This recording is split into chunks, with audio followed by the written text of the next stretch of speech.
എന്റെ പുതിയ വണ്ടിക്കകത്താണ് ഇയാൾ കളിച്ചു പഠിക്കുന്നത്. ഇയാൾക്ക് ഇവിടെ കിടക്കുന്ന വണ്ടിക്കകത്ത് ഉണ്ടാക്കണം, അല്ലാതെ ഇയാൾ ഇന്നതുപോലെ ഈ പുതിയ വണ്ടിക്കകത്താണ് പറിച്ചുണ്ടാക്കുന്നത്.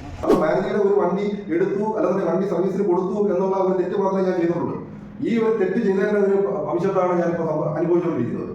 പക്ഷേ എല്ലാ കണക്കുകളും കടന്ന് ആപ്ലിക്കേഷൻസ് ഒക്കെ എടുത്തു നോക്കുമ്പോഴാണ് ഈ പരാതി കൊടുത്തിരിക്കുന്നത് ഈ സാരഥിയുടെ ഈ കൃത്യത്തിന് നേതൃത്വം കൊടുത്ത ആൾക്കാരാണ്. എന്താണ് ഇവർക്ക് ഈ MDMA കേസിലെ പ്രതി ഷിജു കുക്കുടുമായുള്ള ബന്ധം? അതാണ് എൻ്റെ ചോദ്യം എന്ന് പറയുന്നത്.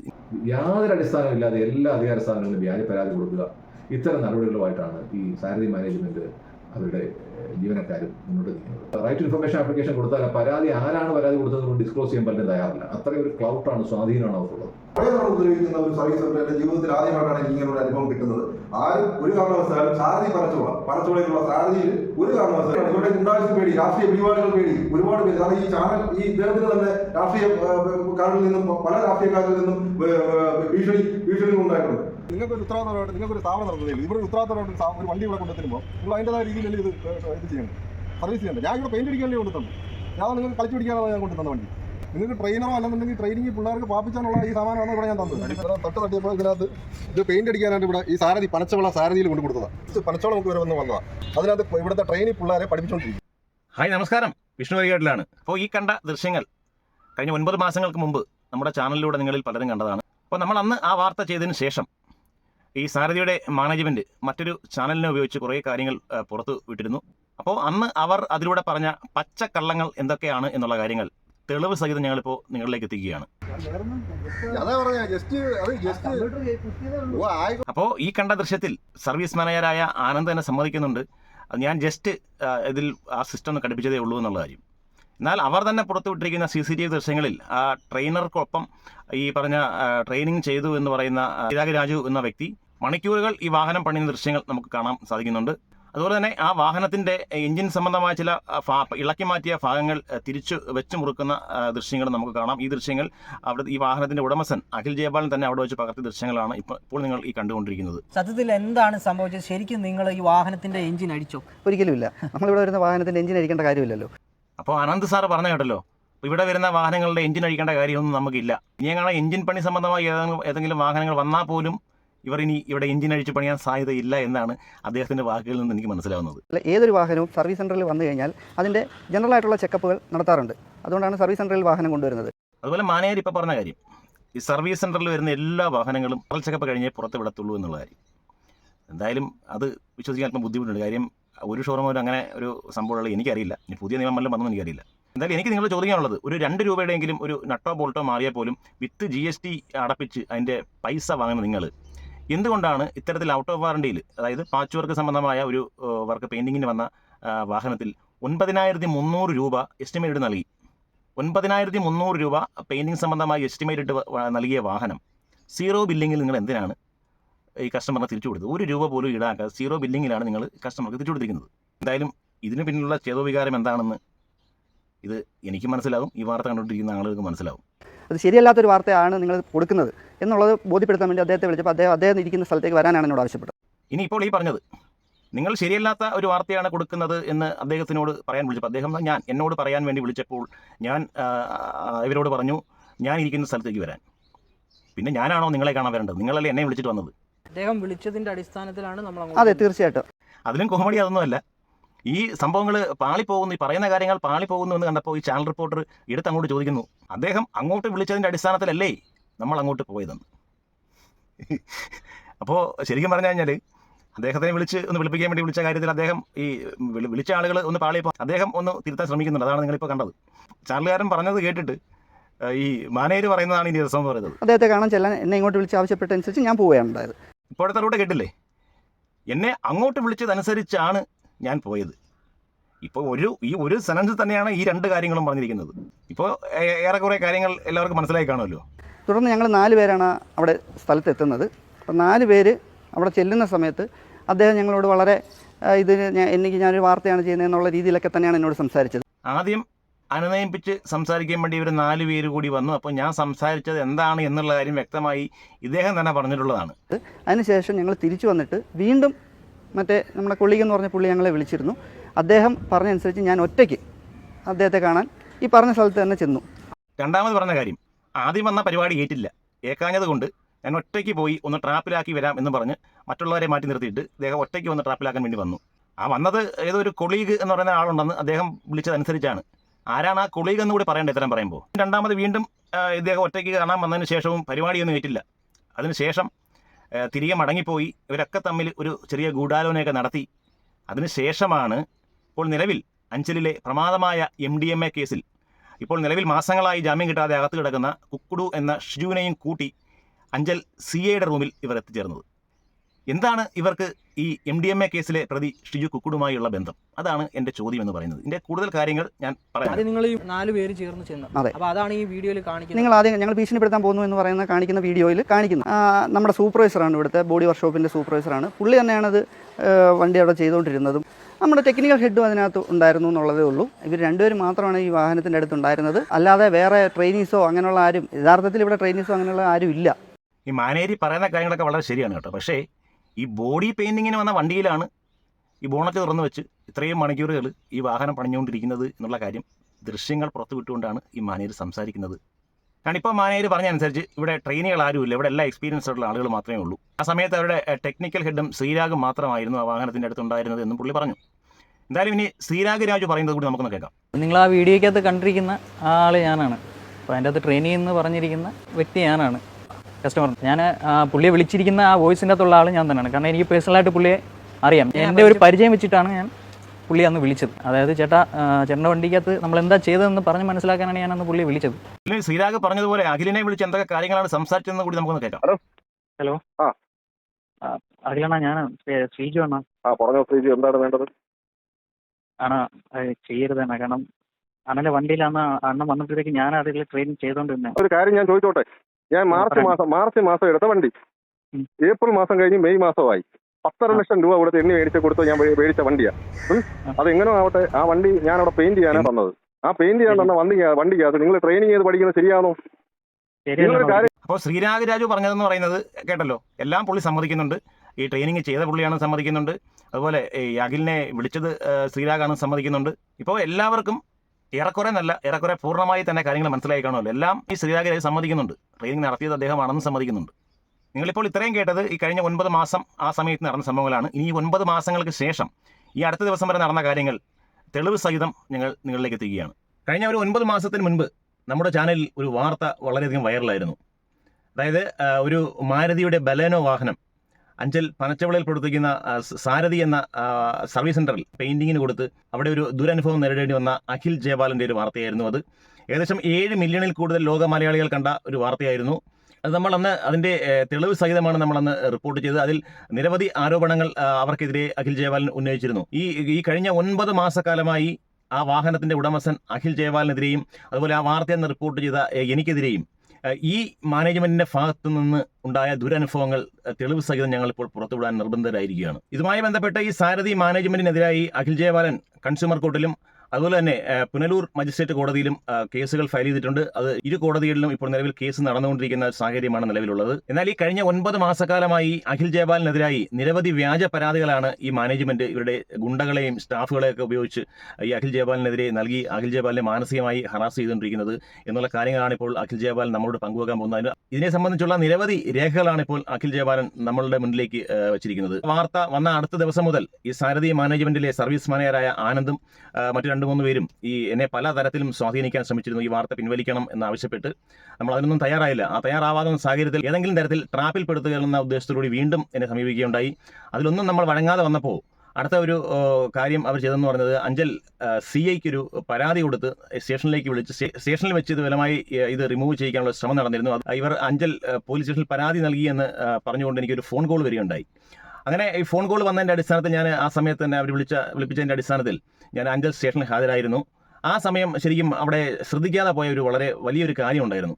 അതിൻ്റെ വിശദാംശങ്ങളും നിങ്ങളിലേക്ക് തെളിവ് സഹിതം ഞാനിപ്പോൾ പറയാൻ പോവുകയാണ്.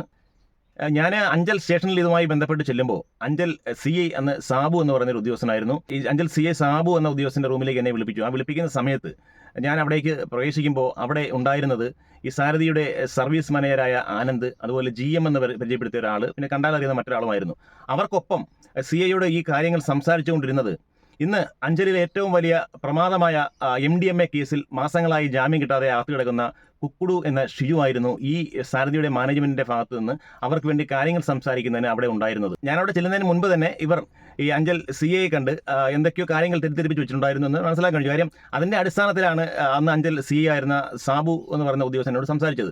എന്നോട് ഈ വാർത്ത റിമൂവ് ചെയ്യണമെന്നും ഇല്ല എന്നുണ്ടെങ്കിൽ എനിക്കെതിരെ അവിടെ കേസ് എടുക്കുമെന്നും നിയമപരമായി പോകുമെന്നൊക്കെ ഇവർ പറഞ്ഞ് ഭീഷണിപ്പെടുത്തുന്ന ഒരു സംഭവം ഉണ്ടായി. എനിക്കുള്ള ഫോൺ നമ്മൾ വീഡിയോ ചെയ്യുന്ന ഫോണും അല്ലാതെ ഒരു പേഴ്സണൽ ഫോണുണ്ട്, ഈ 2 ഫോണും എന്നോട് ടേബിളിൽ വെക്കാൻ ആവശ്യപ്പെട്ടു. അപ്പോൾ ഇവരൊക്കെ ഇരുന്ന് പുച്ഛത്തോട് ചിരിക്കുന്ന ഒരു സാഹചര്യമായിരുന്നു. അതായത് നമ്മളെ ഇവർ പൂട്ടി എന്നുള്ളൊരു രീതിയിലുള്ള സാഹചര്യങ്ങളായിരുന്നു അവിടെ.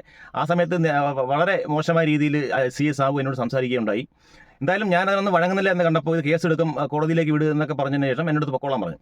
അങ്ങനെ ഞാൻ തിരിച്ചിറങ്ങിയപ്പോഴാണ് മറ്റൊരു കാര്യം ശ്രദ്ധിച്ചത്. ഞാൻ ചെന്ന സമയത്ത് തന്നെ മാരുതിയുടെ 2 കൂടിയ വാഹനങ്ങൾ അവിടെ പാർക്ക് ചെയ്തിട്ടുണ്ടായിരുന്നു ഈ സ്റ്റേഷൻ്റെ നേരെ മുൻഭാഗത്തായിട്ട്.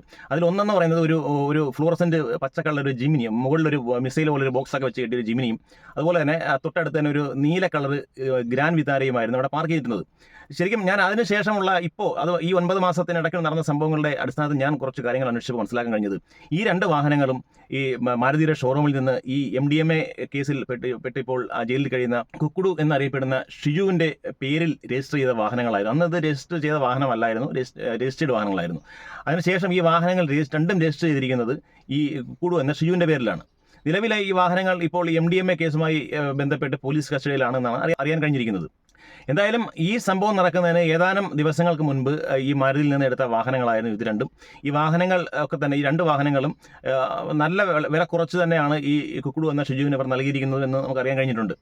വെറും ഒരു ഓട്ടോ ഡ്രൈവർ മാത്രമായിരുന്ന ഷിജു, അതായത് പതിവായി ഓട്ടോ സ്റ്റാൻഡിൽ ഓട്ടം പോകാറില്ല, ബൈപ്പാസിലുള്ള നിലനികത്തിനുമൊക്കെ ആയി ബന്ധപ്പെട്ട് ഇങ്ങനെ ഇല്ലീഗൽ ആക്ടിവിറ്റീസ് ചെയ്തു വരുന്ന ഒരാളായിരുന്നു ഈ കുക്കുടു എന്ന് പറയുന്ന ഷിജു. എന്തായാലും നമുക്കറിയേണ്ടത് ഒരു കാര്യം മാത്രമാണ്. സാരഥിയുടെ ഭാഗത്ത് നിന്ന് അന്ന് എനിക്കെതിരെ പരാതി കൊടുക്കാൻ പോയ ജെനുവിൻ ഒരു പരാതിയായിരുന്നുവെങ്കിൽ എന്തിനാണ് ഇത്തരത്തിലൊരാളെ കൊണ്ടുപോയി അഞ്ചൽ CA സ്വാധീനിക്കാൻ ശ്രമിച്ചത്? അതുപോലെ തന്നെ ഈ സാരഥിയുടെ മാനേജ്മെൻറ്റും ഈ കുക്കുടു എന്ന ഷിജുവും തമ്മിൽ എന്താണ് ബന്ധം? എന്തായാലും ആ സമയം കുക്കുടു ഈ വാഹനങ്ങൾ വാങ്ങാൻ ഉപയോഗിച്ച പണം എന്ന് പറയുന്നത് പൂർണ്ണമായും 100% നമുക്ക് ഉറപ്പിച്ച് തന്നെ പറയാൻ സാധിക്കും ഇത് ഈ MDMA വിറ്റുണ്ടാക്കിയ പണത്തിൻ്റെ ഒരു പങ്കാണ് ഈ വാഹനങ്ങൾ വാങ്ങാൻ വേണ്ടി കുക്കുടു എന്ന ഷിജു ഉപയോഗിച്ചിട്ടുള്ളത്. എന്തായാലും അഞ്ചൽ സ്റ്റേഷനിൽ നടന്ന ഇത്രയും നാടകീയ സംഭവങ്ങൾക്ക് ശേഷം അന്ന് അഞ്ചൽ CA ആയിരുന്ന സാബു എന്ന് പറയുന്ന ഉദ്യോഗസ്ഥൻ എന്നോട് പറഞ്ഞത്, ഈ വീഡിയോ ഇവിടെ വെച്ച് ഡിലീറ്റ് ചെയ്തില്ല എന്നുണ്ടെങ്കിൽ എനിക്കെതിരെ കേസെടുത്ത് നടപടിയായിട്ട് മുന്നോട്ട് പോകുമെന്നാണ്. ഞാൻ പറഞ്ഞു, സാർ കാര്യം ചെയ്യും, കേസെടുത്ത് നടപടിയായിട്ട് മുന്നോട്ട് പോകും, ഞാനത് കോടതി നേരിട്ടോളാം എന്ന് പറഞ്ഞാണ് ഞാൻ അവിടെ നിന്ന് പോരുന്നത്. അതിനുശേഷം ഞാൻ അടുത്ത ദിവസം തന്നെ ഇവർ എന്നെ സ്വാധീനിക്കാൻ ശ്രമിച്ചതൊക്കെ കാണിച്ച് ഞാനൊരു പരാതി നൽകിയിരുന്നു. അതിൽ നടപടി ഉണ്ടായില്ല. അതിൽ നീതി എനിക്ക് ലഭിക്കില്ല എന്ന് എനിക്ക് മനസ്സിലായി. അതിനുശേഷം ഞാൻ അടുത്ത ദിവസം തന്നെ പുനലൂർ DYSP സമക്ഷം ഒരു പരാതി കൊടുക്കുകയുണ്ടായി. ആ പരാതിயின் പ്രകാരം അടുത്ത ദിവസം എന്നെ പുനലൂർ DYSP ഓഫീസിലേക്ക് വിളിക്കുകയുണ്ടായി. അന്ന് ഈ അടുത്ത ദിവസം രാവിലെ 10 മണിക്കാണ് അവിടെ ചെല്ലാൻ പറഞ്ഞിരുന്നത്.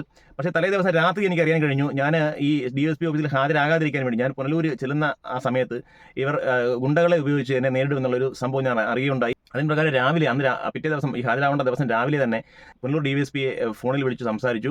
അപ്പോൾ അദ്ദേഹം പറഞ്ഞു, അങ്ങനെയുള്ള പ്രശ്നങ്ങളൊന്നും ഉണ്ടാവില്ല, ധൈര്യമായിട്ട് വരൂ, പേടിയുണ്ടെന്ന് ചോദിച്ചാൽ വളരെ ഭയമുണ്ട് എന്ന് പറഞ്ഞു. പുള്ളി പറഞ്ഞു, ഒന്നും പേടിക്കേണ്ട, വന്നോളാൻ പറഞ്ഞു. ഞാൻ അങ്ങനെ അന്ന് DYSP ആയിരുന്ന സാറിൻ്റെ പേര് ഞാൻ ഓർക്കുന്നില്ല. ആ സാർ തന്ന ധൈര്യത്തിൻ്റെ പുറത്താണ് ഞാൻ അവിടെ എൻ്റെ 2 വീലറിൽ ഈ DYSP ഓഫീസിൽ ഹാജരായത്. അവിടെ ഹാജരായി എൻ്റെ പരാതിന്മേൽ ആനന്ദ് എന്ന് പറയുന്ന ആളിനെ അവിടെ വിളിപ്പിച്ചിരുന്നു. ഈ പുനലൂർ DYSP സമക്ഷം കാര്യങ്ങളൊക്കെ സംസാരിക്കുകയുണ്ടായി.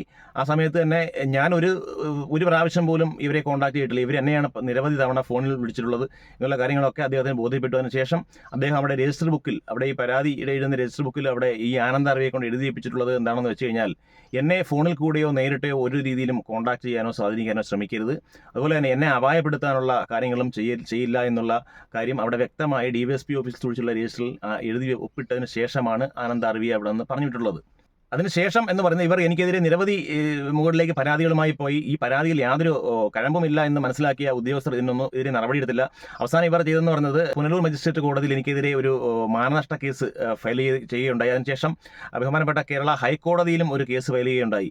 ശരിക്കും ആ വാർത്ത കണ്ടവർക്കറിയാം, ഞാൻ ഈ പറഞ്ഞ സാരഥി ഓട്ടോ കാർഡ്സ് എന്ന് പറയുന്ന സ്ഥാപനത്തിൽ ഞാനൊരു കാര്യവും പറഞ്ഞിട്ടില്ല. ഒരു കസ്റ്റമർ അദ്ദേഹത്തിന് അവിടെ നിന്നുണ്ടായ ദുരനുഭവങ്ങൾ പറഞ്ഞ കാര്യം ഞാൻ പുറത്തു കൊണ്ടുവരികയാണ് ഉണ്ടായത്. അതിൽ എൻ്റെ അഭിപ്രായങ്ങളൊന്നും പറഞ്ഞിട്ടില്ല എന്നുള്ള കാര്യം വളരെ വ്യക്തമാണ്. അതിൽ കൃത്യമായി ഈ കസ്റ്റമർ പറയുന്ന കാര്യങ്ങൾ, അവരെന്തൊക്കെയാണ് ചെയ്യുന്നതെന്നുള്ള വിഷ്വൽ ഉൾപ്പെടെയുള്ള കാര്യങ്ങൾ പ്രേക്ഷകർ കണ്ടതാണ്. ഇവർ ഈ കേരള ഹൈക്കോടതിയിൽ എനിക്കെതിരെ കൊടുത്തിരിക്കുന്ന കേസിൽ എന്ന് പറയുന്നത് ഈ 4ാം പ്രതിഭാഗത്താണ് ചാനൽ വിയും ഞാനും ഉള്ളത്. ഇത് ശരിക്കും 1ാം കക്ഷി എന്ന് പറയുന്നത് ഇതിൽ ഡിസ്ട്രിക്ട് പോലീസ് ചീഫാണ് ഈ ഹൈക്കോടതിയിൽ കൊടുത്തിരിക്കുന്ന കേസിൽ 1ാം കക്ഷി. അതിൽ 2ാം കക്ഷി എന്ന് പറയുന്നത് ഡെപ്യൂട്ടി സൂപ്രണ്ട് ഓഫ് പോലീസ് ആണ് 2ാം കക്ഷി. 3ാം കക്ഷി എന്ന് പറയുന്നത് അഞ്ചൽ SHO ആണ് 3ാം കക്ഷി. ഇത്തരത്തിലാണ് ഇവരൊരു കേസ് ഹൈക്കോടതിയിൽ കൊടുത്തിരിക്കുന്നത്. ഈ നീണ്ട 9 മാസക്കാലമായി എന്നെയും അതുപോലെ തന്നെ അഖിൽ ജയപാലിനെയും ഇവർ പല രീതിയിലും മാനസികമായി ടോർച്ചർ ചെയ്തിരിക്കുന്ന ഒരു സാഹചര്യമാണ് നിലവിലുള്ളത്. ഈ വാർത്ത വന്ന കഴിഞ്ഞ 9 മാസക്കാലമായി ഈ വാഹനത്തിന്റെ ഉടമസ്ഥൻ അഖിൽ ജയപാലിനുണ്ടായിരിക്കുന്ന പ്രശ്നങ്ങൾ എന്തൊക്കെയാണ്, അദ്ദേഹത്തിന് ഉണ്ടായിരിക്കുന്ന മാനസിക ബുദ്ധിമുട്ടുകൾ എന്തൊക്കെയാണ് എന്നുള്ള കാര്യം നമുക്ക് അഖിൽ ജയപാലിനോട് തന്നെ നേരിട്ട് ചോദിച്ച് മനസ്സിലാക്കാം. ഒരു കസ്റ്റമർ എന്നുള്ള നിലയ്ക്ക് ഒരുപാട് ബുദ്ധിമുട്ടുകൾ എനിക്ക് സംഭവിച്ചു.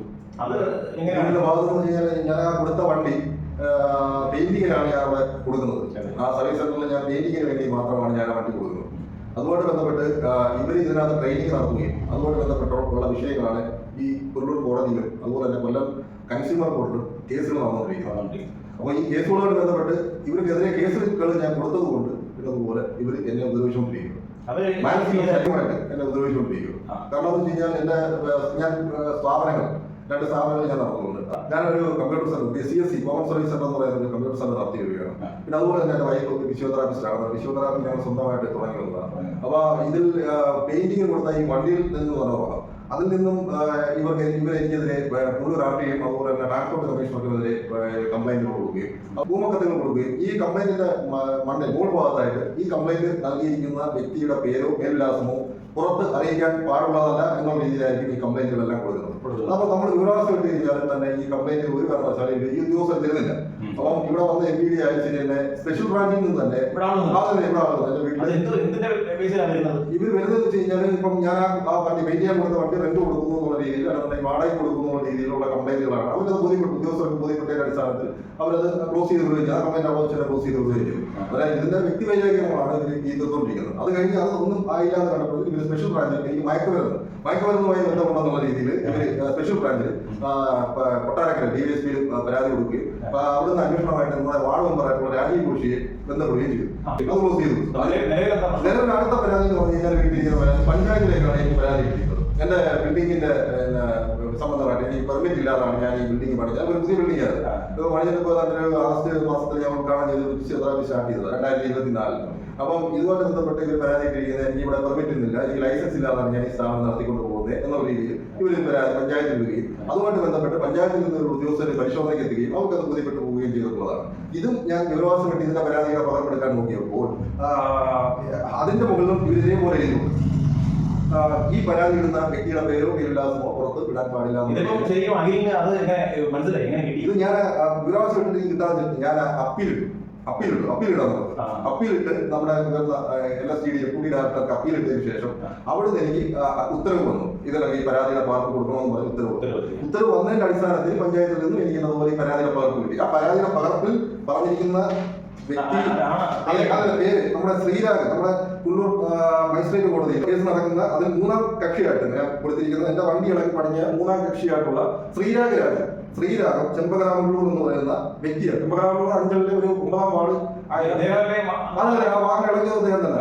അതെ സ്റ്റാഫാണ്, സാറിന്റെ സ്റ്റാഫാണ്. ഈ സ്റ്റാഫാണ് ഇതുപോലെ ഈ പരാതി ചെയ്യുമായിരിക്കും. അത് കാരണം എന്ന് വെച്ച് കഴിഞ്ഞാൽ ഇത് വളരെ ബുദ്ധിമുട്ടുണ്ടാക്കുന്ന ഒരു കാര്യമാണ് എനിക്ക് വന്നിരിക്കുന്നത്. കാരണം ലക്ഷങ്ങൾ മുടക്കി ഞാൻ ഇതുപോലെ ഒരു സ്ഥാപനം തുടങ്ങി അത് ചെയ്തുകൊണ്ടിരിക്കുന്ന ആ സ്ഥാപനം കൂട്ടിക്കെട്ടാനുള്ള ഒരു പരിപാടിയാണ് ഈ വ്യക്തിയെ കൊണ്ട്, ഈ എംപ്ലോയിയെ കൊണ്ട് അവിടുത്തെ മാനേജ്മെന്റ് ചെയ്തിരിക്കുന്നത്. ആനന്ദ് ആർമി 1ാം കക്ഷിയായിട്ട് ഞാൻ കൊല്ലം കോടതിയിൽ മജിസ്ട്രേറ്റ് കോടതിയിൽ കൊടുത്തിരിക്കുന്ന ആനന്ദ് ആർമിയുടെ പേഴ്സണൽ നമ്പറാണ് ഈ കൊടുത്തിരിക്കുന്നത്. ഈ നമ്പർ ഈ കൊടുത്തിരിക്കുന്ന മൊബൈൽ നമ്പർ ആനന്ദ് ആർമിയുടെ നമ്പറും ശ്രീരാഗ് രാജു 3ാം കക്ഷിയായിട്ട് ഞാൻ കൊടുത്തിരിക്കുന്ന ശ്രീരാഗ് രാജുവിന്റെ അഡ്രസ്സും ആനന്ദ് ആർമിയുടെ മൊബൈൽ നമ്പറുമാണ് ഈ കൊടുത്തിരിക്കുന്നത്.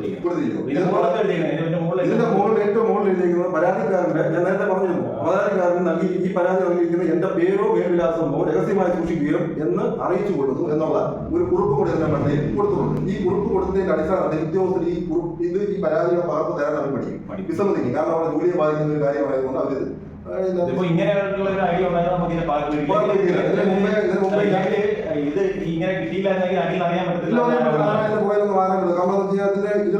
MPDക്ക് കൊടുത്ത പരാതിയുടെ അവരുടെ മറുപടി തന്നിരിക്കുന്നത് താങ്കൾ ആവശ്യപ്പെട്ട വിവരങ്ങൾ മറ്റൊരു വ്യക്തിയുടെ സ്വകാര്യത. ഇതുപോലെ തന്നെ ഈ പഞ്ചായത്തിൽ ഫസ്റ്റ് ഞാൻ ഇങ്ങനെ ആദ്യം നമ്മൾ പരാതി എടുക്കാൻ നോക്കുമ്പോൾ ആദ്യം അവർ തരുന്ന മറുപടി ഇങ്ങനെ ഇത് ഒരു കാരണവശാലും ആ വ്യക്തിയുടെ പേരോ വിവരങ്ങളോ പുറത്തുവിടാൻ പറ്റില്ല എന്ന് പറഞ്ഞായിരിക്കും മറുപടി തരുന്നത്. പക്ഷേ ഇത് ഞാൻ പുറകെ നിന്നു. ഇതിന്റെ പുറകെ ഞാൻ നിന്നതിന് ശേഷമാണ് എനിക്ക് ഈ പഞ്ചായത്തിൽ പരാതി കിട്ടിയ വ്യക്തിയുടെ പേരും അഡ്രസ്സും കിട്ടിയത്. പേരും അഡ്രസ്സും ഇല്ലാതെ മൊബൈൽ നമ്പർ സഹിതം ഈ മൂന്നാം കക്ഷിയായിട്ട് മജിസ്ട്രേറ്റ് കോടതിയിൽ കേസ് നടക്കുന്ന ഈ മൂന്നാം കക്ഷിയുടെ പേരിൽ കേസ് നടക്കുന്ന അദ്ദേഹത്തിന്റെ പേരും വിലാസം എനിക്ക് കിട്ടാൻ സാഹചര്യം ഉണ്ടായിരുന്നു. ആരാജിന്റെ പുറകിലുള്ള കാര്യങ്ങൾ ഒരിക്കലും അറിയുന്നില്ല. ഇത് തീർച്ചയായിട്ടും ഇതിന്റെ പുറകിൽ ഇത് തന്നെ സാരഥി എന്ന് പറയുന്ന സാരഥി പനച്ചോളയിലുള്ള ഈ മാനേജ്മെന്റ് ആയിട്ടുള്ള ഈ വ്യക്തികൾ ഈ കക്ഷികൾ കേസിലെ കക്ഷികൾ തന്നെയാണ് ഈ എന്റെ പുറകിൽ ഇങ്ങനെ ശല്യപ്പെടുത്തിക്കൊണ്ടിരിക്കുന്നത്. ഈ വീഡിയോ കാണുന്ന ഓരോരുത്തരും വ്യക്തമായി മനസ്സിലാക്കുന്ന കുറേ കാര്യങ്ങളുണ്ട്. നമ്മൾ മലയാളികൾ ഏറ്റവും കൂടുതൽ എടുക്കുന്ന വാഹനം മാരുതി വാഹനമാണ്. സാധാരണക്കാരന്റെ ഒരു വാഹനമാണ് മാരുതി. അങ്ങനെ അത്തരത്തിലൊരു സാധാരണക്കാരനായ അഖിൽ എത്ര 10,52,000 രൂപ മുടക്കി ഒരു വാഹനം വാങ്ങുന്നു. അതുമായി ഇതുപോലെ ഒരു ചെറിയൊരു ആക്സിഡന്റ് സംഭവിച്ചത് പെയിന്റിങ്ങിന് വേണ്ടി കൊടുക്കുന്നു. അവിടെ ഇവർ ഈ വാഹനം അവരുടെ പേഴ്സണൽ ആവശ്യത്തിന് വേണ്ടിയിട്ട് ഇളക്കി പഠിപ്പിക്കാൻ വേണ്ടി ഉപയോഗിച്ചു എന്നുള്ളൊരു കാര്യമായിരുന്നു അന്ന് നമ്മൾ കൊണ്ടുവന്ന വാർത്ത. അതിന്റെ വിശദാംശങ്ങളൊക്കെ നിങ്ങൾ കണ്ടതാണ്. ഇപ്പോൾ അതിനുശേഷം നിരന്തരം ഈ കഴിഞ്ഞ 9 മാസക്കാലമായി ഇദ്ദേഹത്തിന് മാനസികമായി ഈ മാനേജ്മെന്റ് ഹറാസ് ചെയ്തുകൊണ്ടിരിക്കുന്ന സാഹചര്യമാണ് നിലവിലുള്ളത്. അതിന് ശരിക്കും പറഞ്ഞാൽ സ്വസ്ഥമായിട്ട് ഫാമിലിയായിട്ട് പുറത്ത് വന്നാൽ ഭയന്നിരിക്കുന്ന സാഹചര്യമാണ്. എൻ്റെ അടുത്ത് കുറച്ച് ദിവസം പറയുന്നു ഇങ്ങനെ വിഷയങ്ങളുണ്ടെന്ന് പറയുന്നു. അപ്പോൾ വ്യക്തമായി ഇതിൻ്റെ പേപ്പറുകളും കാര്യങ്ങളെല്ലാം കിട്ടാനുള്ള താമസം കൊണ്ടാണ് നമ്മൾ പോയി വീഡിയോ ചെയ്യാൻ ലേറ്റായത്. ശരിക്കും നിങ്ങളെല്ലാം മനസ്സിലാക്കും. കാര്യം നമ്മൾ കാശ് മുടക്കി ഒരു വാഹനം എടുത്ത് നമ്മളൊരു സർവീസിനോ കാര്യങ്ങളൊക്കെ കൊടുക്കുമ്പോൾ ഇവന്മാരി പോക്കൃത്തങ്ങൾ കാണിച്ച് നമ്മളെ പുറത്ത് കൊണ്ട് വരുമ്പോൾ നമ്മളെ അടിച്ചമർത്താനുള്ള ശ്രമമാണ് നടന്നുകൊണ്ടിരിക്കുന്നത്. ശ്രമം എന്ന് പറയുന്നത് അവർക്ക് ഇഷ്ടംപോലെ പണം ഉണ്ട്, അതുകൊണ്ട് ഏത് അറ്റം വരെ പോകും, ഏത് കോടതിയും അല്ലെങ്കിൽ അങ്ങനെയുള്ള രീതിയിലുള്ള സാക്ഷ്യത്തിലുള്ള നടന്നുകൊണ്ടിരിക്കുന്നത്. ഇത് സാധാരണപ്പെട്ട നമ്മൾ മലയാളികൾ മനസ്സിലാക്കണം. നിങ്ങൾ ഈ വീഡിയോ മുഴുവൻ കാണണം. കാര്യം ഇന്നത്തെ ഒരുപാട് കാര്യങ്ങളുണ്ട്. അത് നമ്മൾ വെറുതെ പറഞ്ഞ കാര്യങ്ങളല്ല, എല്ലാം തെളിവ് ഫുൾ എവിഡൻസ് നമ്മുടെ കയ്യിലുണ്ട്. അത് ഇപ്പോൾ നിലവിലുള്ള സാഹചര്യം എന്ന് പറയുന്നത് ഇത്രയും പൈസ കൊടുത്ത് വാഹനം എടുത്ത് ഇവര് കാണിച്ച പുറത്ത് കൊണ്ടുവന്നു, ആളുകളെ മുഴുവൻ അറിയിച്ചു. അതിന്റെ ഒരു വാശി ഇപ്പൊ നമ്മളോട് എടുത്തുകൊണ്ടിരിക്കുകയാണ്. പല സർവീസ് സെന്ററുകളുണ്ട്. ഇങ്ങനെയുള്ള കസ്റ്റമറുടെ വാഹനം എടുത്തിട്ട് സ്വന്തം ഉപയോഗത്തിനായി ഉപയോഗിച്ചുകൊണ്ട് ജോലികൾ അവരുടെ സ്വകാര്യ ആവശ്യങ്ങൾക്ക് ഉപയോഗിച്ചുകൊണ്ട് ഉള്ള കാര്യങ്ങൾ ചെയ്തതിനു ശേഷം ഇത് എന്നതുപോലെ കസ്റ്റമർക്ക് തന്നെ തിരിച്ചു കൊടുത്ത് വൻ തുകകൾ ബില്ലുകൾ ഇട്ടുകൊടുക്കുന്ന ഈ മാരുതി സർവീസ് സെന്ററുകൾക്കെതിരെയാണ് ഈ ജനങ്ങൾ പ്രതിഷേധിക്കുന്നത്. ഇപ്പൊ നിലവിൽ ഇപ്പൊ കൺസ്യൂമർ കോർട്ടിൽ മാത്രമാണോ കേസ്? അല്ല, കൊല്ലൂർ മജിസ്ട്രേറ്റ് കോടതിയിലും ജുഡീഷ്യൽ ഫസ്റ്റ് മജിസ്ട്രേറ്റ് കോടതിയിലും കേസ് നടന്നു വരികയാണ്. 13 അടുത്ത മാസം 13-ാം തീയതി കേസുണ്ട്. അപ്പം ഈ എല്ലാ മാസവും ഇപ്പം എന്നെ പോലുള്ള ആൾ, ഞാനിപ്പോൾ 2 ബിസിനസ്സാണ് റൺ ചെയ്തുകൊണ്ടിരിക്കുന്നത്. എന്നെ പോലുള്ള ആൾ ഇതിനു വേണ്ടി മെനക്കെട്ട് പോവാം. കാരണം മാരുതിയുടെ ഒരു വണ്ടി എടുത്തു അല്ലെങ്കിൽ വണ്ടി സർവീസിന് കൊടുത്തു എന്നുള്ള ഒരു തെറ്റ് മാത്രമേ ഞാൻ ചെയ്തിട്ടുള്ളൂ. ഈ ഒരു തെറ്റ് ചെയ്തതിന്റെ ഒരു ഭവിഷ്യത്താണ് ഞാനിപ്പോൾ അനുഭവിച്ചുകൊണ്ടിരിക്കുന്നത്. കാരണം എന്നെ ഇത്രയും ബുദ്ധിമുട്ടിച്ച സർവീസ് സെന്റർ, കാരണം പല കമ്പനികളുടെയും വണ്ടികൾ ഞാൻ ഉപയോഗിച്ചിട്ടുണ്ട്. പക്ഷെ ഇതേപോലെ ഇങ്ങനൊരു പുറകെ നടന്ന് ഉപയോഗിക്കുന്ന ഒരു സർവീസ് സെന്റർ എന്റെ ജീവിതത്തിൽ ആദ്യമായിട്ടാണ് എനിക്ക് ഇങ്ങനൊരു അനുഭവം കിട്ടുന്നത്. ആരും ഒരു കാരണവശാലും പനച്ചോളയിലുള്ള സാരഥിയിൽ ഒരു കാരണവശാലും വണ്ടി കൊടുക്കുന്നതെങ്കിൽ വളരെ കാര്യമായിട്ട് അതിന്റെ കൂടെ നിന്ന് ചെയ്ത് കണ്ട് ബോധ്യപ്പെട്ടെങ്കിൽ മാത്രമേ ആ വണ്ടി തിരിച്ചെടുക്കാവൂ. കാരണം അതിനകത്ത് ഇവരെന്താ ചെയ്തു വെക്കുന്നതെന്ന് പോലും നമുക്ക് അറിയാൻ പറ്റത്തില്ല. പലരും ഒരുപാട് പേര് ഇത് സംഭവിച്ചതിന് ശേഷം ഒരുപാട് കസ്റ്റമേഴ്സ് എന്നെ വിളിക്കുകയും ഇന്നതുപോലെ പറയുകയും ചെയ്തു. ഞങ്ങൾക്ക് ഇതുപോലെ ഒരു അനുഭവം ഉണ്ടായി. ഞങ്ങൾ ലൈവിൽ പോകും, നിങ്ങൾ ലൈവിൽ ഫേസ്ബുക്കിൽ പേടി, ഇവരെ പേടിയുണ്ടാണ്, ഇവരുടെ ഗുണ്ടായുസ് പേടി, രാഷ്ട്രീയ പിടിപാടുകൾ പേടി, ഒരുപാട് പേര്. കാരണം ഈ ചാനൽ ഈ ഇദ്ദേഹത്തിന് തന്നെ പല രാഷ്ട്രീയക്കാരിൽ നിന്നും ഭീഷണികൾ ഉണ്ടായിട്ടുണ്ട്. അങ്ങനെ ഇവരെ മൊത്തത്തിൽ പേടിയുള്ളത് കൊണ്ട് ആരും മുന്നോട്ട് വരാൻ പറ്റും. എനിക്കിത് ഒരു കാരണവശാലും ഞാൻ പറയുന്നു, ഇതിന് ഞാൻ മുന്നോട്ട് തന്നെ പോകും. ഈ കേസുമായിട്ട് ബന്ധപ്പെട്ട് എന്ത് വിധി വന്നാലും ഞാനിത് മുന്നോട്ട് തന്നെ പോകുമെന്ന് ഞാനവിടെ പറയും. ഈ കേസുമായി ബന്ധപ്പെട്ട് ഈ അഖിൽ ജയപാലിന് എതിരെ നിരവധി വ്യാജ പരാതികളുമായി ഇങ്ങനെ വരുന്നു. അതുപോലെ എനിക്കെതിരായി ഹൈക്കോടതിയിൽ ഉൾപ്പെടെ ഇവർ വലിയ കേസുകളുമായി മുന്നോട്ട് പോകുന്ന സാഹചര്യത്തിൽ ഞങ്ങൾ ശരിക്കും പറഞ്ഞാൽ ആകെ പതറിപ്പോയ നിമിഷങ്ങളായിരുന്നു. ആ സമയത്ത് ഞങ്ങൾ ഇതിൻ്റെ നിയമോപദേശം തേടാനെത്തിയത് പുനലൂരിൽ ഉള്ള ഫിറോസ് ആൻഡ് ബിനു അസോസിയേറ്റ്സിലെ ഫിറോസ് സാറിനെയാണ് ഞങ്ങൾ സമീപിച്ചത്. അപ്പോൾ അതിലെ ഫിറോസ് സാർ ഇപ്പോൾ നമ്മളുമായി ചേരുകയാണ്. ഇപ്പോൾ ഈ കേസുമായി സംബന്ധിച്ച് നിലവിലുള്ള സ്റ്റാറ്റസ് എന്താണെന്നുള്ള കാര്യവും എന്തൊക്കെയാണ് ഈ കേസിൽ സംഭവിച്ചിരിക്കുന്നത് എന്നുള്ള കാര്യം വളരെ വിശദമായും വ്യക്തമായും ഫിറോസ് സാർ നിങ്ങൾക്ക് പറഞ്ഞു തരുന്നതായിരിക്കും. അഞ്ചൽ ഇടമലക്കുടി സ്വദേശിയായ അഖിൽ ജയപാലൻ അദ്ദേഹത്തിൻ്റെ ഒരു മാരുതി ബെലനോ കാർ അഞ്ചലിലെ മാരുതി സർവീസ് സെൻ്ററായ സാരഥി ഓട്ടോ കാർസിൽ സർവീസിന് കൊടുക്കുകയും അതിൽ സർവീസിൽ ചില പോരായ്മകൾ ഡെഫിഷ്യൻസീസ് ഇൻ സർവീസ് ഉണ്ടായി. അതിനൊരു നിയമപരമായ നടപടി എടുക്കണമെന്ന് പറഞ്ഞിട്ടാണ് എന്നെ സമീപിക്കുന്നത്. ഒരു പെയിൻറ്റിംഗ് ജോലിക്ക് വാഹനം അവരെ ഇൻട്രസ്റ്റ് ചെയ്തപ്പോഴത്തേക്ക് അവർ അതിൻ്റെ ബോണറ്റ് ഓപ്പൺ ചെയ്തു. ബോണറ്റ് തുറന്ന് അതിൽ മറ്റ് ചില നൂതന സാങ്കേതികവിദ്യയുമായി ബന്ധപ്പെട്ട ചില ഉപകരണങ്ങളൊക്കെ അതിൽ ഘടിപ്പിച്ച് അതിൽ അവിടുത്തെ ട്രെയിനിങ്, അവിടുത്തെ ഈ ഓട്ടോമാറ്റിക് വാഹനമായിരുന്നു ഈ വാഹനം, ആ വാഹനം ഓട്ടോമാറ്റിക് വാഹനത്തിൽ ട്രെയിനിങ് കിട്ടാത്ത ട്രെയിനീസിനും ടെക്നീഷ്യൻസിനും ട്രെയിനിങ് കൊടുത്തു. തുടർന്ന് അദ്ദേഹത്തിൻ്റെ വാഹനത്തിന് നിലവിലുണ്ടായിരുന്ന മൈലേജിൽ വളരെയധികം ഡ്രാസ്റ്റിക് ഫാൾ, വളരെ മൈലേജ് കുറച്ചാണ് കിട്ടിയത്. ഈ ഒരു പരാതിയുമായിട്ടാണ് അഖിൽ ജയപാലൻ എന്നെ സമീപിക്കുന്നത്. ഞങ്ങൾ അഡ്വൈസ് ചെയ്തത് പ്രകാരം അദ്ദേഹം കൊല്ലം കൺസ്യൂമർ കോർട്ടിൽ ഡെഫിഷ്യൻസി ഇൻ സർവീസ്, അതിൻ്റെ സർവീസിലെ പോരായ്മ, അതിലേക്കൊരു പെറ്റീഷൻ ഫയൽ ചെയ്യാൻ ഉപദേശിച്ചു. അദ്ദേഹം ആ പെറ്റീഷൻ ഫയൽ ചെയ്തിട്ടുണ്ട്. ആ നടപടികൾ നടന്നു വരികയാണ്. കൂടാതെ ഈ വാഹനം ഒരു മിസ്അപ്രോപ്രിയേറ്റ് ചെയ്തിട്ടുണ്ട്, അതൊരു വിശ്വാസം അതിന് നടത്തിയിട്ടുണ്ട്. ഒരു ക്രിമിനൽ ബ്രീച്ച് ഓഫ് ട്രസ്റ്റ്, ഇതിൽ അവരെ ഇൻട്രസ്റ്റ് ചെയ്തൊരു വാഹനം, ഇൻട്രസ്റ്റ് നിർദ്ദേശിച്ച കാര്യമല്ലാതെ മറ്റൊരു വർക്ക് അവർക്ക് ചെയ്യാൻ അവകാശമില്ല. അതും ചെയ്തത് മിസ്അപ്രോപ്രിയേഷനാണ്, ആ ബ്രീച്ച് ഓഫ് ട്രസ്റ്റാണ്. ആ കാര്യം ചൂണ്ടിക്കാട്ടിയിട്ട് ബഹുമാനപ്പെട്ട ജുഡീഷ്യൽ ഫസ്റ്റ് ക്ലാസ് മജിസ്ട്രേറ്റ് കോടതി പുനലൂർ അദ്ദേഹം ഒരു ഹർജി ഫയൽ ചെയ്യുകയും അതിന് തെളിവ് കൊടുത്തുകൊണ്ടിരിക്കുകയുമാണ്. ഇതിനെ സംബന്ധിച്ച ഒരു വാർത്ത നേരത്തെ ഒരു ചാനൽ പബ്ലിഷ് ചെയ്തിരുന്നു. തുടർന്ന് ഈ എതിർകക്ഷികളായ സാരഥിയുടെ മാനേജ്മെൻറ്റ് ബഹുമാനപ്പെട്ട കേരള ഹൈക്കോടതിയിൽ ഒരു OP കൊടുക്കുകയും ഈ വാർത്തയുടെ പോസ്റ്റ് റിമൂവ് ചെയ്യണം എന്ന് ബഹുമാനപ്പെട്ട കേരള ഹൈക്കോടതിയിൽ ആവശ്യപ്പെടുകയും ചെയ്തിരുന്നു. അപ്പം അതിൽ ഈ വിഷ്ണുവിൻ്റെ ഭാഗം കേൾക്കുന്നത്, ഇത് സത്യസന്ധമായ റിപ്പോർട്ടിംഗ് ആയിരുന്നു. അതിൻ്റെ അത് ഡിഫമേറ്ററി ആയിട്ടൊന്നുമില്ല. എന്നാൽ പോലും ഒരു കസ്റ്റമർക്കുണ്ടായ ദുരവസ്ഥയാണ് ചാനൽ റിപ്പോർട്ട് ചെയ്തത്. അത് റിമൂവ് ചെയ്യണം എന്നാണ് സാരഥി മാനേജ്മെൻറ്റ് ബഹുമാനപ്പെട്ട കേരള ഹൈക്കോടതിയിൽ ആവശ്യപ്പെട്ടത്. അത് ചാനൽ പ്രതിനിധിക്ക് നോട്ടീസ് വന്നു. അദ്ദേഹം അപ്പിയർ ചെയ്യുന്നതിന് മുമ്പ് തന്നെ ഈ വാർത്ത റിമൂവ് ആവശ്യമെങ്കിൽ തുടർ നടപടി സ്വീകരിക്കുന്നതിന് പോലീസിനെ നിർദ്ദേശിക്കുകയും സാരഥി മാനേജ്മെൻറ്റ് പോലീസിനെ സ്വാധീനിച്ച് ഈ ഫേസ്ബുക്കിൽ നിന്ന് ആ വാർത്ത റിമൂവ് ചെയ്യുകയും ഉണ്ടായി. ഇപ്പോൾ ഈ ഒരു പരാതി ഈ അഖിൽ ജയപാലൻ റൈസ് ചെയ്തതിന് ശേഷം നിരവധി കംപ്ലൈൻറ്റുകളാണ് അഖിൽ ജയപാലിനെതിരെ കൊടുത്തിട്ടുള്ളത്. അതായത് യാതൊരു അടിസ്ഥാനവുമില്ലാതെ നിരന്തരം കണ്ടിന്യൂസ് ഹരാസ്മെൻറ്റ്, നിരന്തരം ഹരാസ് ചെയ്യുന്ന രീതിയിലാണ് കംപ്ലൈൻറ്റുകൾ കൊടുത്തിട്ടുള്ളത്. അദ്ദേഹത്തിൻ്റെ വണ്ടി ഇൻട്രസ്റ്റ് ചെയ്ത കാര്യമല്ലാതെ വേറൊരു കാര്യത്തിൽ ദുരുപയോഗം ചെയ്തപ്പോൾ അത് നിയമപരമായ ഒരു മാർഗത്തിലൂടെയാണ് എന്താണോ ലീഗലായിട്ട് ചെയ്യേണ്ടത് അത്തരം കാര്യങ്ങളാണ് അദ്ദേഹം ചെയ്തത്. ഈ വാർത്ത റിപ്പോർട്ട് ചെയ്ത ചാനലിൻ്റെ പ്രതിനിധി വിഷ്ണുവിനെതിരെ ഡിഫമേഷന് കേസ് കൊടുക്കുക, ഹൈക്കോർട്ടിൽ കൊടുക്കുക, യാതൊരു അടിസ്ഥാനമില്ലാതെ എല്ലാ അധികാര സ്ഥാനങ്ങളിലും വ്യാജ പരാതി കൊടുക്കുക, ഇത്തരം നടപടികളുമായിട്ടാണ് ഈ സാരഥി മാനേജ്മെൻറ്റ് അവരുടെ ജീവനക്കാരും മുന്നോട്ട് നീങ്ങുന്നത്. അത് പല പരാതികളിലും RTA application, right to information application കൊടുത്താൽ ആ പരാതി ആരാണ് പരാതി കൊടുത്തതെന്ന് ഡിസ്ക്ലോസ് ചെയ്യാൻ പറ്റുന്ന തയ്യാറില്ല. അത്രയും ഒരു ക്ലൗട്ടാണ്, സ്വാധീനമാണ് അവർക്കുള്ളത്. പക്ഷേ എല്ലാ കടമ്പകളും കടന്ന് ആപ്ലിക്കേഷൻസ് ഒക്കെ എടുത്ത് നോക്കുമ്പോഴാണ് ഈ പരാതി കൊടുത്തിരിക്കുന്നത് ഈ സാരഥിയുടെ ഈ കൃത്യത്തിന് നേതൃത്വം കൊടുത്ത ആൾക്കാരാണ്. അവരൊക്കെ തന്നെയാണ് മജിസ്ട്രേറ്റ് കോടതിയിൽ നിലവിലുള്ള CMD, ക്രിമിനൽ മിസ്ലീനിയസ് പെറ്റീഷനിൽ എതിർകക്ഷികളായിട്ടുള്ളത്. അപ്പം ഇത് ഒരു ജെന്യൂൻ കസ്റ്റമർ ഒരു ഗ്രീവൻസ് ആണ്. അദ്ദേഹത്തിന് നിയമപരമായി ഒരു ഗ്രീവൻസ് പറയാൻ പറ്റില്ല എങ്കിൽ ഇതൊരു കഷ്ടമാണ്. അദ്ദേഹത്തിന് നിയമപരമായി പോകാനുള്ള എല്ലാ അവകാശമുണ്ട്. അത് ആവശ്യമായ നിയമ നടപടി എടുക്കാൻ അദ്ദേഹം ചുമതലപ്പെടുത്തിയിട്ടുണ്ട്. അത്തരം കാര്യങ്ങളുമായിട്ട് അദ്ദേഹം മുന്നോട്ട് പോകാനാണ് ഞങ്ങൾ ഉദ്ദേശിച്ചിട്ടുള്ളത്. ശരിക്കും ഇത്രയും കാര്യങ്ങൾ നിങ്ങൾ കേട്ട് കഴിഞ്ഞപ്പോൾ തന്നെ നിങ്ങൾക്ക് എന്തായിരിക്കും ഇവിടെ സംഭവിച്ചത് എന്നുള്ള കാര്യം വളരെ വ്യക്തമായി മനസ്സിലായി കാണും. ശരിക്കും ഈ MDMA കേസിലെ പ്രതി ഷിജുവും അതുപോലെ തന്നെ ഈ സാരഥിയിലെ മാനേജ്മെന്റിലുള്ള ഈ പറഞ്ഞ ആളുകളും ഒക്കെ ആയിട്ടുള്ള ബന്ധം എന്താണെന്ന് അറിയണമെങ്കിൽ ആ സമയത്തും അതിനുശേഷവും ഈ ഷിജു അറസ്റ്റിലാവുന്നത് വരെയുള്ള ഈ ഫോൺ കോളുകൾ കേന്ദ്രീകരിച്ച് നല്ല രീതിയിലുള്ള അന്വേഷണം നടത്തി കഴിഞ്ഞാൽ വളരെ വ്യക്തമായി മനസ്സിലാവും ഇവർ തമ്മിലൊക്കെയുള്ള അവിശുദ്ധ ബന്ധം എന്താണ്, അവിശുദ്ധ കൂട്ടുകെട്ട് എന്താണ് എന്നുള്ള കാര്യം വളരെ വ്യക്തമായി മനസ്സിലാവും. ശരിക്കും എനിക്ക് പറയാനുള്ള ഇത് സംബന്ധിച്ച് ഇത് അന്വേഷിക്കുന്ന ഉദ്യോഗസ്ഥർ തീർച്ചയായും ഈ കാര്യങ്ങൾ പരിശോധിക്കണം. അപ്പോൾ കൂടുതൽ മറ്റെന്തെങ്കിലും ഇടപാടുകൾ ഇവർ തമ്മിലുണ്ടോ എന്നുള്ള കാര്യം പുറത്തു കൊണ്ടുവരാൻ കഴിയും എന്നുള്ള കാര്യത്തിൽ 100% ഉറപ്പുണ്ട്. ഇതിലെനിക്ക് ഈ സാരഥിയുടെ മാനേജ്മെന്റിനോട് പറയാനുള്ള ഒരു കാര്യമാണ്, നിങ്ങളുടെ ഷോറൂമിൽ നിങ്ങളെ വിശ്വസിച്ചൊരു കസ്റ്റമർ ഒരു വാഹനം നിങ്ങളെ ഏൽപ്പിക്കുമ്പോൾ കസ്റ്റമർ പറഞ്ഞ വർക്ക് ചെയ്ത് കൊടുക്കുക എന്നുള്ളതല്ലാതെ നിങ്ങൾ സ്വകാര്യ ആവശ്യത്തിന് ആ വാഹനം ഉപയോഗിക്കുന്നത് ശരിയുള്ള കാര്യമാണോ? ഈ അഖിൽ ജയപാലൻ ഇവിടെ ചെയ്തിരിക്കുന്നതെന്ന് പറയുന്നത് വളരെ യാദൃശ്യമായിട്ട് ഇവർ അനധികൃതമായി ഈ വാഹനത്തിൽ കാണിച്ച കാര്യം അദ്ദേഹം വളരെ അവിചാരിതമായിട്ട് അവിടെ നിന്ന് കാണുന്നു. അത് അദ്ദേഹം വീഡിയോ എടുത്തു, അത് മീഡിയയെ അറിയിച്ചു. അതിനുശേഷം അദ്ദേഹം നിയമപരമായി മാത്രമാണ് മുന്നോട്ട് പോയിട്ടുള്ളത്.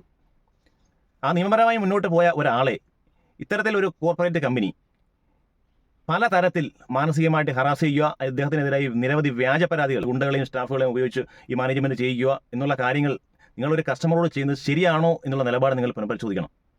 കാര്യം കസ്റ്റമർ ഉണ്ടെങ്കിലേ ഒരു സ്ഥാപനമുള്ളൂ എന്നുള്ള കാര്യം നിങ്ങൾ മറക്കരുത്. ഇവിടുത്തെ ഈ മെയിൻ ചാനലുകളൊന്നും നിങ്ങളുടെ ഈ വാർത്തകൾ പുറത്ത് എത്തിക്കില്ല എന്നുള്ള ധാരണ നിങ്ങൾക്കുണ്ട്. കാര്യം നിങ്ങളുടെ പരസ്യങ്ങൾ തന്നെയാണ് അതിൻ്റെ കാരണം. പക്ഷേ നിങ്ങൾ മനസ്സിലാക്കേണ്ട ഒരു കാര്യമുണ്ട്, നിങ്ങളുടെ കയ്യിൽ പണമുണ്ട്, നിങ്ങൾക്ക് രാഷ്ട്രീയ സ്വാധീനമുണ്ട്, മറ്റു പല രീതിയിലുള്ള സ്വാധീനങ്ങൾ നിങ്ങൾക്കുണ്ട്. പക്ഷേ ഇതൊന്നും ഇവിടുത്തെ മലയാളികളുടെ അടുത്ത് വില പോകില്ല. ഇവിടുത്തെ കേരള ജനത ഇത്തരം നെറിയലുകൾ ഒരിക്കലും അംഗീകരിക്കില്ല. ഇവിടെ ഒരു നിയമമുണ്ട്, നിയമ സംവിധാനമുണ്ട്. ആ നിയമ സംവിധാനത്തിൽ ഞങ്ങൾ വിശ്വാസമുണ്ട്. അതുകൊണ്ട് ഞങ്ങൾ ഈ കേസുമായി നിയമത്തിൻ്റെ ഏതറ്റം വരെയും പോകും. അതിൽ നിന്ന് ഞങ്ങൾ ഒരു കാരണവശാലും ഇനി ഒരു കോംപ്രമൈസിനോ മറ്റൊരു കാര്യത്തിൽ നമ്മൾ നിൽക്കില്ല എന്നുള്ള കാര്യം കൂടി ഇവിടെ നിങ്ങളോട് ഞങ്ങൾ പറയുകയാണ്. ഇത്തരം സർവീസ് സെൻ്ററുകളിൽ നിങ്ങൾ വാഹനം കൊടുക്കുമ്പോൾ കൂടെ നിന്ന് നിങ്ങൾ കൃത്യമായി ഈ കാര്യങ്ങൾ മനസ്സിലാക്കണം. കാര്യം ഇത്തരത്തിലുള്ള എന്തെങ്കിലും കാര്യങ്ങൾ അനധികൃതമായി നിങ്ങളുടെ വാഹനത്തിൽ ഇവർ ചെയ്യുന്നു നിങ്ങൾ കണ്ടുപിടിച്ചാൽ നിങ്ങൾ ഇവർക്കെതിരെ നിയമപരമായി മുന്നോട്ട് പോയാൽ നിങ്ങൾക്കും ഉണ്ടാകുന്ന അവസ്ഥ ഇപ്പോൾ അഖിൽ ജയപാൽ നേരിട്ടുകൊണ്ടിരിക്കുന്ന അവസ്ഥ തന്നെയായിരിക്കും. നിങ്ങൾ ഏതെങ്കിലും സോഷ്യൽ മീഡിയ മാധ്യമങ്ങളെയൊക്കെ അറിയിച്ചു കഴിഞ്ഞാൽ അവർ വന്നത് റിപ്പോർട്ട് ചെയ്ത് കഴിഞ്ഞാൽ തെളിവ് റിപ്പോർട്ട് ചെയ്ത് കഴിഞ്ഞാലും അവരും നേരിടുന്ന അവസ്ഥയെന്ന് പറഞ്ഞാൽ ഞാനിപ്പോൾ നേരിട്ടിരിക്കുന്ന ഈ അവസ്ഥയിലൂടെ തന്നെയായിരിക്കും അവരും കടന്നുപോകൊണ്ടിരിക്കുന്നത്. അതുകൊണ്ട് ഇത്തരം സർവീസ് സെൻ്ററുകളിൽ വാഹനങ്ങൾ സർവീസിന് കൊടുക്കുന്ന ആളുകൾ ശ്രദ്ധിക്കുക. നിങ്ങളും ഇതുപോലുള്ള ചതികളിൽ പെടാൻ സാധ്യതയുണ്ട്. അതുകൊണ്ട് വളരെ ആലോചിച്ച് മാത്രം സർവീസ് സെൻ്ററുകളിൽ വാഹനങ്ങൾ നിങ്ങൾ കൊടുക്കാൻ ശ്രദ്ധിക്കുക. എന്തായാലും ഇത്തരം തോന്നിവാസങ്ങൾ കാണിച്ചു കൂട്ടുന്ന കോർപ്പറേറ്റ് കമ്പനികൾക്കെതിരെ പ്രതികരിക്കാൻ ഞാൻ ഉള്ളിടത്തോളം കാലം ചാനൽ വിയും ഇവിടെ തന്നെ ഉണ്ടാകും എന്ന് പറഞ്ഞുകൊണ്ട് നിർത്തുന്നു. This is Vishnu Valiyattil signing off. By.